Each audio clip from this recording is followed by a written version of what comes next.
Сәлем қыздар, сіздермен бірге өте тойымды пп салат дайындайтын боламыз. Ол үшін бізге осындай піскен, асылған, яғни тауық еті қажет. Осы тауық етінің сыртқы терісін алып тастаймыз. Одан кейін сүйектерінен ажыратып, яғни еттерін бөліп алатын боламыз. Бұл тауық етін суға пісіріп істесеңіздер де болады, немесе табамызға кішкене ғана май құйып, қуырып алсаңыздар да болады. Өздеріңізге қалай ыңғайлы, қалай жегенді жақсы көресіздер, сол бойынша жасасаңыздар болады. Осы етінен ажыратып алғаннан кейін бөлек бір ыдысымызға салып қоямыз. Одан кейін бір штук қиярымызды ұзынша етіп кесетін боламыз. Тура видеодағыдай етіп кесіңіздер. Біздегі тауық етінде осылай ұзынша етіп кестім.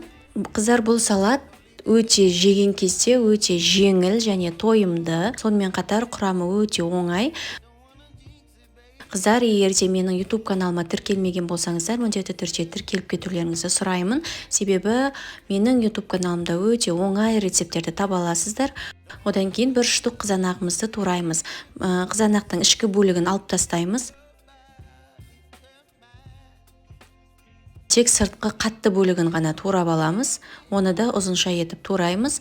Одан кейін екі жұмыртқамызды ұзынша бөліктерге бөліп кесеміз. Қыздар, сонымен қатар Instagram парақшама да тіркеліп алыңыздар. Ол жақта қысқа монтаждалған видео рецепттерді көре аласыздар.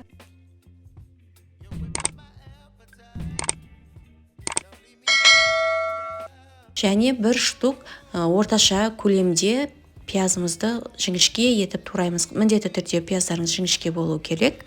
Осы салатты салқын күйінде жесеңіздер, сіздердің салаттарыңыз өте дәмді болып шығады және соя тұздығы барлық салатқа сіңеді. Одан кейін оның үстіне бір ас қасық соя тұздығын қосамыз.